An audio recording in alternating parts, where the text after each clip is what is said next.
আজ রোববার পড়ন্ত বিকেলে হুট করে বাংলাদেশ স্পোর্টস জার্নালিস্ট অ্যাসোসিয়েশনে হাজির হলেন বিসিবির নতুন সভাপতি আমিনুল ইসলাম বুলবুল। সাংবাদিকদের সঙ্গে প্রাণবন্ত আড্ডায় জানালেন এক চমকপ্রদ তথ্য।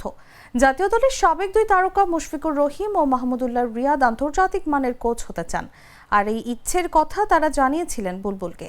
তিনি বিসিবিতে যোগ দেওয়ার আগেই বুলবুল জানান, ওরা যোগাযোগ করেছে, তারা চায় কোচিংয়ে ক্যারিয়ার করতে।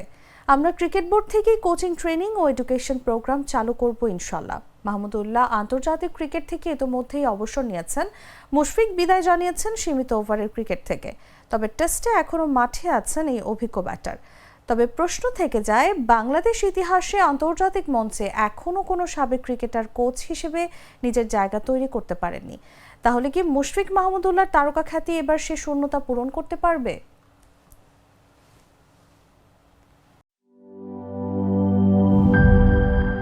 বান্ডেল থাকলে প্রতি সেনমানিতে টাকা বাঁচবে। বিকাশ সেনমানি বান্ডেল কিনে জিতুন প্রতি লেনদেনে।